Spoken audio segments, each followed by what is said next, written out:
India, जहां talent की पिचकारी में भरकर उड़ाया जाता है रोमांच का गुलाल, जहां के लोगों के जोश और जज्बे की दी जाती है पूरी दुनिया में मिसाल। ऐसे लाखों OMG किस्से कहानियों से भरा ये मेरा इंडिया है कमाल। OMG ये मेरा इंडिया, OMG ये मेरा इंडिया, OMG ये मेरा इंडिया, OMG ये मेरा इंडिया।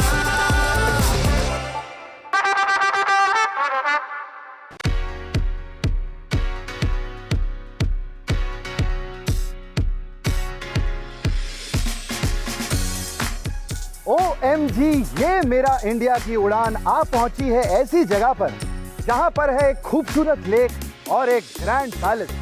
हिस्ट्री और ब्यूटी का परफेक्ट कॉम्बिनेशन। ये है जोधपुर का welcome heritage Balsamand lake palace.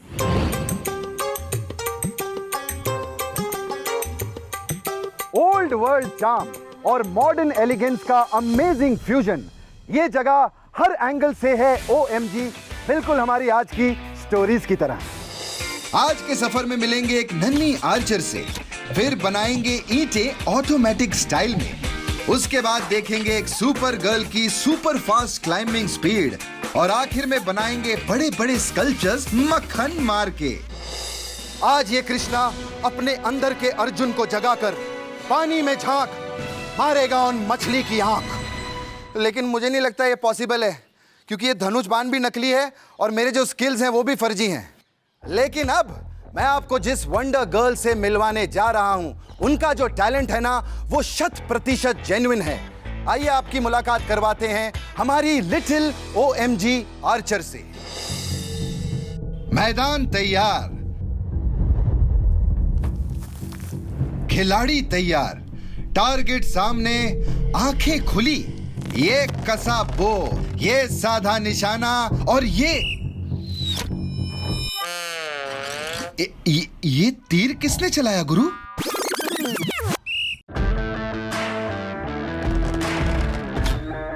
OMG, इनकी उम्र है 5 और रिकॉर्ड 4। ये है चेन्नई की संजना, 3.5 साल की उम्र में गिनीज वर्ल्ड रिकॉर्ड बनाने वाली इंडिया की पहली आर्चर। OMG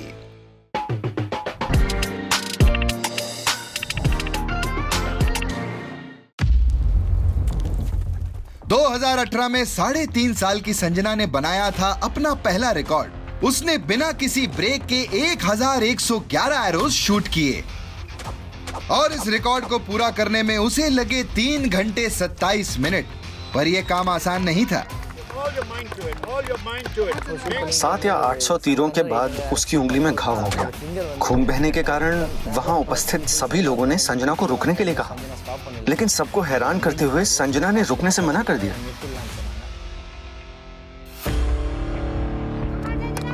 चोट लगने के बाद भी संजना डटी रही और नॉन स्टॉप 1111 एरोस चला के उसने हासिल किया वर्ल्ड रिकॉर्ड। आज आर्चरी एक जाना माना ओलंपिक स्पोर्ट है, पर सेंचुरीज पहले आर्चरी स्पोर्ट्स के मैदान में नहीं, जंग के मैदान में इस्तेमाल की जाती थी।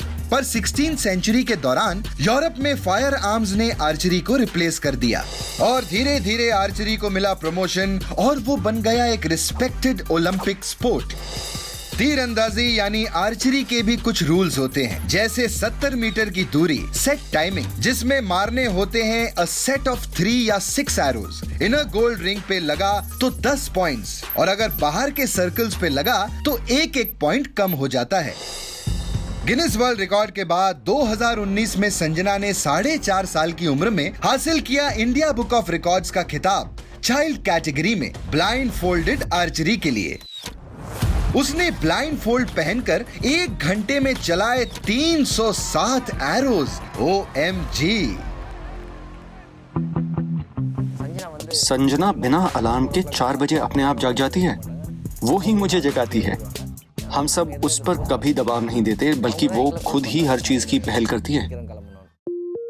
कहते हैं कि पूत के पांव पालने में दिख जाते हैं और पूत जब संजना जैसा हो तो पेरेंट्स के लिए फख्र की बात है। उनके सपोर्ट के कारण संजना ने एक और डेयरिंग रिकॉर्ड अटेम्प्ट किया और बन गई 2 times India book of records holder. और आज OMG के व्यूअर्स के लिए संजना वही रिकॉर्ड दोबारा परफॉर्म करेगी।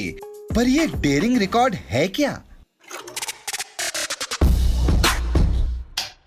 OMG, ये मचान जैसा क्या है? 20 फीट की ऊंचाई। अरे ये संजना के पैर क्यों बांध रहे हैं? अरे संजना को कहां ले जा रहे हो? OMG, ये तो उल्टा लटक के परफॉर्म करने वाली है। आर्चरी में सबसे इंपॉर्टेंट चीज है बैलेंस। जमीन पे बैलेंस बनाने में खिलाड़ियों के पसीने छूट जाते हैं और संजना को हवा में लटकते हुए बैलेंस बनाना है। देखते हैं ये कर पाएगी या नहीं। तो चलिए करते हैं काउंटडाउन शुरू। 3, 2, 1 और ये मारा पहला तीर और ये दूसरा और ये तीसरा। When you're reversed, number one, the arrow will not stand in the arrow rest. We need to reverse the arrow rest also. A person cannot be upside down for more than 10 minutes because blood starts rushing to the head. Any of her vessels might burst. We started training of her with doing Sirsasana. She could easily do for about 25 minutes to 30 minutes. बस इसी confidence के साथ संजना ने 2019 में भी इसी तरह 111 तीर चलाए थे, वो भी सिर्फ 13 मिनट 14 सेकंड्स में। और इस परफॉर्मेंस के बाद उसे मिला था इंडिया बुक ऑफ रिकॉर्ड्स का दूसरा खिताब। चलो एक बात तो तय है कि हमारी लिटिल आर्चर बड़ी होकर ओलंपिक्स में दुनिया के दूसरे आर्चर्स को भी भारी टक्कर जरूर देगी और भारत का नाम रोशन करेगी। दोस्तों, इस खूबसूरत पैलेस को 17वीं सेंचुरी में जोधपुर के महाराजा जसवंत सिंह जी द फर्स्ट ने बनवाया था और आज ये एक मॉडर्न होटल है। और उस जमाने में इस्तेमाल हुए रेड सैंडस्टोन की वजह से आज भी इसकी रॉयल शान जो है वो बरकरार है। दोस्तों, मैं कभी कभी सोचता हूँ इस पैलेस को बनाने के लिए कितना टाइम और एफर्ट लगा होगा ना। और टाइम और एफर्ट क्यों नहीं लगेगा? क्योंकि उनके पास हमारी ब्रिक लेइंग मशीन थोड़ी थी कि बटन दबाया और धड़ धड़ धड़ करके ईंटें बाहर। क्या हुआ?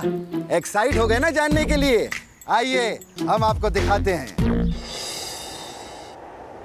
इंडिया के किसी भी शहर चले जाओ, एक ही नजारा देखने को मिलता है, बड़ी बड़ी इमारतें और फास्ट पेस्ड डेवलपमेंट। लेकिन क्या आपने कभी सोचा है कि इन विशाल स्ट्रक्चर्स को खड़ा करने के लिए ईंटें कितनी लगती होंगी? 25,000 करोड़। ये है इंडिया में ईंटों की सालाना डिमांड, लेकिन सप्लाई हो पाती है सिर्फ 8,25,000 करोड़। और इसी गैप को कम करने के लिए बवाना हरियाणा के सतीश चिकारा ने इन्वेंट किया है ऐसा व्हीकल जो पूरी दुनिया में कहीं और नहीं। इंडिया का पहला fully automated brick making vehicle. दिमाग में आया कि भाई आज से पहले हर फील्ड में मशीनरी है, मशीनरी का युग आता जा रहा है, तो इस फील्ड में क्यों नहीं? पूरी दुनिया में आज भी आम तौर पर ईंटें मैन्युअली ही बनाई जा रही हैं, मगर अब इस प्रोसेस में रफ्तार भर रही है सतीश जी की मशीन। इस मशीन में पहले ऊपर से रॉ मटेरियल यानी 25% फ्लाई ऐश, 25% राइस हस्क और 50% मड डाला जाता है। फिर ट्रक को ऑटो मोड पर सेट किया जाता है और रॉ मटेरियल का मिक्स कन्वेयर बेल्ट से मोल्ड में फिल होता है। और जैसे जैसे ट्रक मूव करता है, ईंटें धड़ाधड़ बिछनी शुरू हो जाती हैं।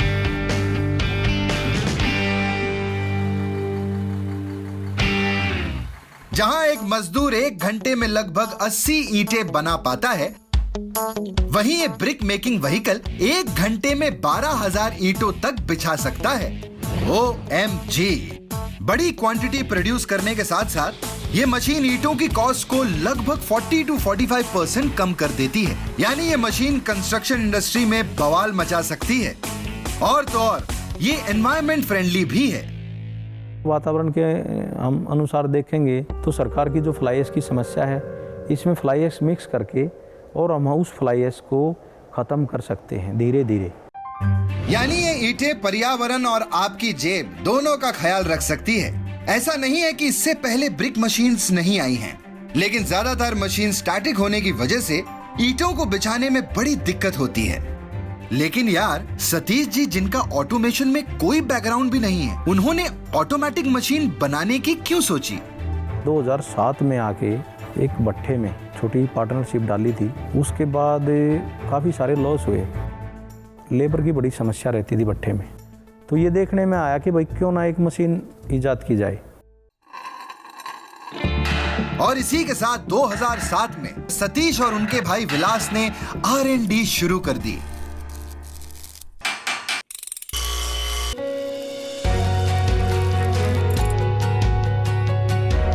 और पूरे 7 साल की लगातार मेहनत के बाद आया इनका यूरेका मोमेंट, जब बनी इनकी पहली परफेक्ट मशीन।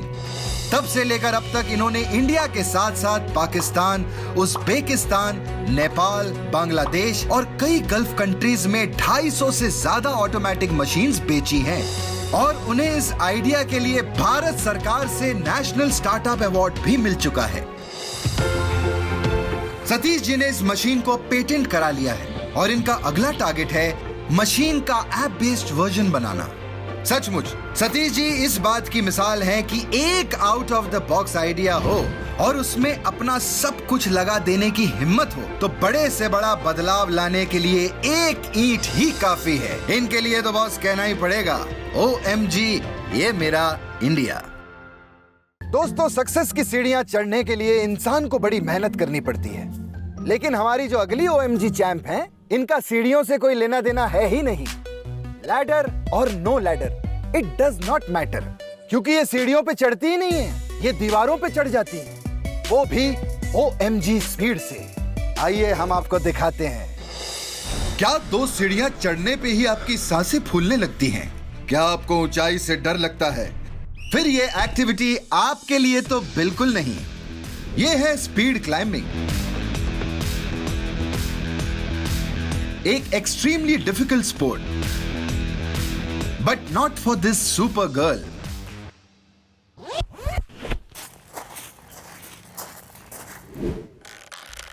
इस स्पोर्ट में अपनी अमेजिंग स्पीड और परफॉर्मेंस से इंडिया का नाम रोशन करने वाली इंडिया की number 1 women sport climber, Jammu की शिवानी चरक।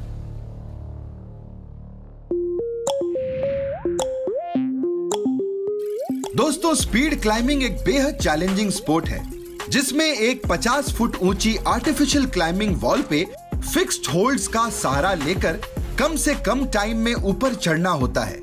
स्पीड क्लाइंबिंग के अलावा कंपटीशन क्लाइंबिंग में कुछ वेरिएशंस भी होते हैं, जैसे लीड क्लाइंबिंग और बोल्डरिंग।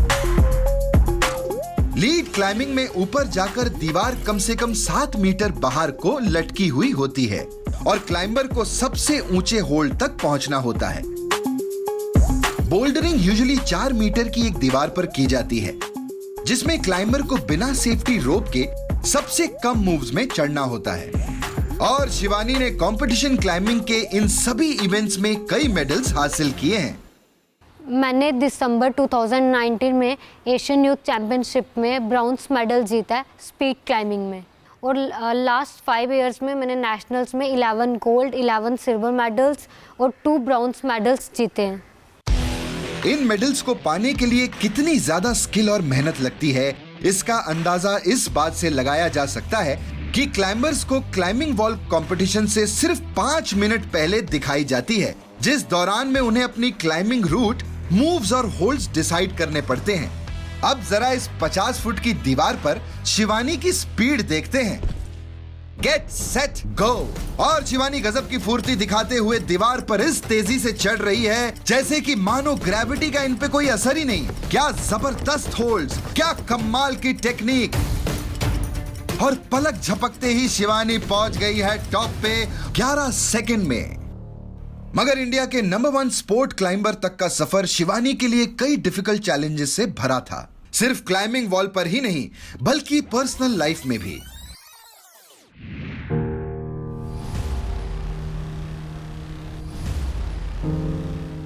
क्योंकि शिवानी को अपने सामने खड़ी क्लाइंबिंग वॉल को जीतने से पहले सिर्फ 9 साल की उम्र में ही कैंसर जैसी खतरनाक बीमारी को भी हराना था।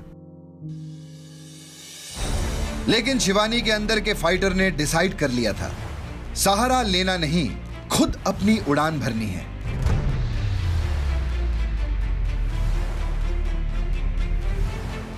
और इस जज्बे के साथ शिवानी ने क्लाइंबिंग की दुनिया में अपनी सक्सेस की चढ़ाई शुरू कर दी।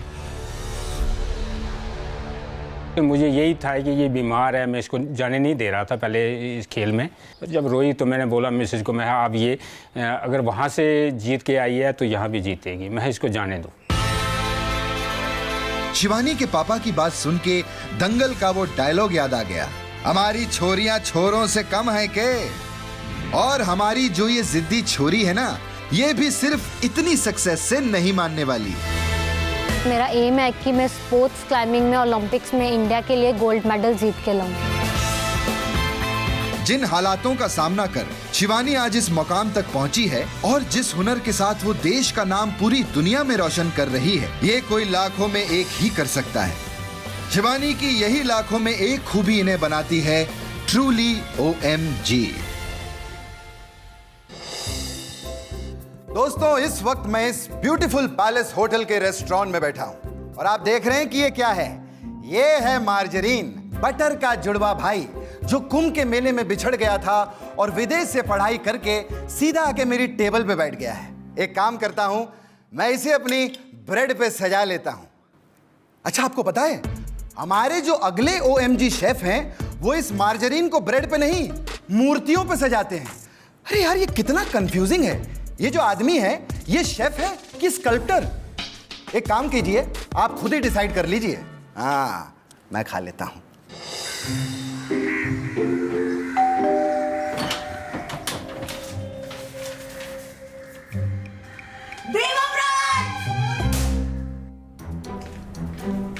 लगता है लंबा चौड़ा बिजली का बिल आया है और पत्नी जी अपने पति को इलेक्ट्रिक शॉक देने के पूरे मूड में है। लेकिन यार, हम ये घर घर की कहानी OMG में क्यों दिखा रहे हैं? एसी का ना मैं कनेक्शन ही काट रही हूँ। वो इसलिए क्योंकि ये एसी देवव्रत जी के लिए नहीं, इस स्टैच्यू के लिए है। कंफ्यूज हो गए ना? देवव्रत जतेगांवकर अमेजिंग शेफ होने के साथ साथ एक अद्भुत मूर्तिकार भी हैं, जो मूर्तियां पत्थर और क्ले जैसी नॉर्मल चीजों से नहीं बनाते, बल्कि बनाते हैं मार्जरीन से। मिलिए इंडिया के मार्जरीन मैन से।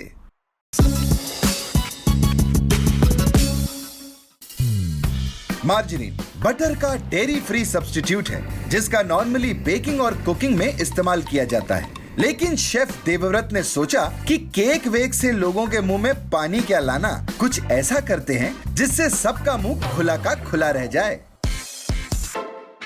पर इतने सॉफ्ट मटेरियल से आखिर मूर्ति बनाते कैसे हैं? थीम चूज करना सबसे पहले इम्पोर्टेंट है, उसके बाद उसकी फोटोग्राफ्स कलेक्ट करना, फिर उसके ओरिजिनल डायमेंशन निकालता हूँ, उसके बाद मैं फ्रेम बनाता हूँ। फ्रेम बनाने के लिए मैं वुड का इस्तेमाल करता हूँ। उसके बाद उसके ऊपर आइदर थर्माकोल या सिल्वर फॉइल। ढांचा रेडी होने के बाद मार्जरीन का जो ब्लॉक है वो रूम टेम्परेचर में रख के उसके ऊपर मैं चढ़ा लेता हूँ, पहले वो रेडी कर लेता हूँ और उसके बाद फिर स्टार्ट होती है फिनिशिंग। और अगर आप फेस बना रहे हो, कोई भी फेस, तो उसके एक्सप्रेशन लाना बहुत ज़रूरी है। ये तो वाकई बाल में से खाल निकाल रहे हैं, क्या डिटेलिंग है। वैसे देवव्रत जी के पास OMG के व्यूअर्स के लिए स्पेशल तोहफा है। OMG के लिए मैंने एक बहुत ही इंटरेस्टिंग स्कल्पचर बनाया हुआ है। हम्पी में जो कृष्णा टेम्पल है वहाँ पे, और वो घुमट के ऊपर बहुत सारे कार्विंग्स है पुराने, तो उसमें से इंस्पिरेशन लेके मैंने एक स्कल्पचर बनाया हुआ है। उसमें 3 चीज़ें हैं, जो मूर्ति है, हाथ जोड़े हुई है, और फिर फेदर्स है, और एक राक्षस है ऊपर। लेकिन ये तो सिर्फ ट्रेलर है, पिक्चर तो अभी शुरू भी नहीं हुई। ऐसी पिक्चर जो इंटरनेशनल ब्लॉकबस्टर बन गई है, यानी देवव्रत जी का Guinness world record. Guinness book of world record जो लार्जेस्ट मार्जिन स्कल्पचर है, ऐसी कोई कैटेगरी थी नहीं। ये कैटेगरी बनाई गई मेरे अटेम्प्ट के लिए। गिनीज की तरफ से मिनिमम रिक्वायरमेंट थी कि स्टैच्यू कम से कम 1000 किलो का होना चाहिए। लेकिन शेफ देवव्रत ने मारा मौके पे चौका और बना दिया पूरे 1506 किलो का मार्जरीन स्टैच्यू।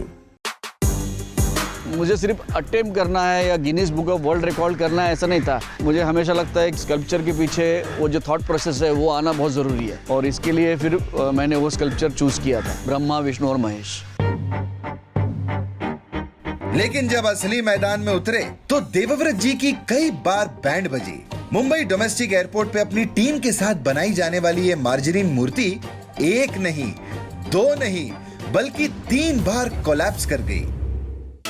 मार्जरीन की ब्रिक्स इस्तेमाल करके वॉल बनाई, फिर उसको कार्व करके फिर मैंने स्कल्पचर बनाया, तो उसके बाद में वो फ्री स्टैंडिंग रह पाया। क्या दिमाग लगाया भाई। और आखिरकार लगभग 15 दिन की मेहनत के बाद बनी ये 1506 किलो और 800 ग्राम की 6.5 फीट लंबी और 8.5 फीट चौड़ी ब्रह्मा विष्णु महेश की मार्जरीन मूर्ति। और इसी के साथ देवव्रत जी ने अपने नाम कर लिया गिनीज वर्ल्ड रिकॉर्ड, ऐसा रिकॉर्ड जो अब तक कोई नहीं तोड़ पाया है। OMG। दोस्तों, एक हटके आइडिया और उसी आइडिया को बड़ा बनाने के लिए लगातार जुटे रहने का पैशन, शेफ देवव्रत ने बिल्कुल यही किया है, वो भी मक्खन मार के, मार्जरीन मार के। भाई, इनके लिए तो कहना ही पड़ेगा OMG, ये मेरा इंडिया। दोस्तों, धीरे धीरे इस मॉडर्न वर्ल्ड में हर चीज ऑटोमेटेड होती जा रही है, लेकिन क्या आप लोगों ने कभी इमेजिन किया है कि इसी ऑटोमेटेड वेंडिंग मशीन से कभी इडली भी निकलेगी? ये कारनामा सच कर दिखाया है हैदराबाद के अयप्पा नागुबंदी और उनकी वाइफ महालक्ष्मी ने। अपने नाम ऑलरेडी 14 पेटेंट्स करा चुके अयप्पा के मुताबिक ये fully automated idli vending machine दुनिया की अकेली ऐसी मशीन है। अब इडली की प्लेट के लिए इंतजार खत्म, बस एक बटन दबाओ और 60 सेकंड से भी कम टाइम में गर्मा गर्म इडली, सांभर और चटनी आपके सामने। दोस्तों, इस लग्जूरियस सेटिंग को छोड़ के जाने का मन बिल्कुल नहीं कर रहा, लेकिन आप तो जानते हैं कि मुझे जाना पड़ेगा, क्योंकि OMG, ये मेरा इंडिया के अगले एपिसोड के लिए मुझे नई स्टोरीज जो लेकर आना है। तो मैं चलता हूं, तब तक के लिए आप लोग हंसते रहिए, मुस्कुराते रहिए, stay amazing and stay OMG। See you guys.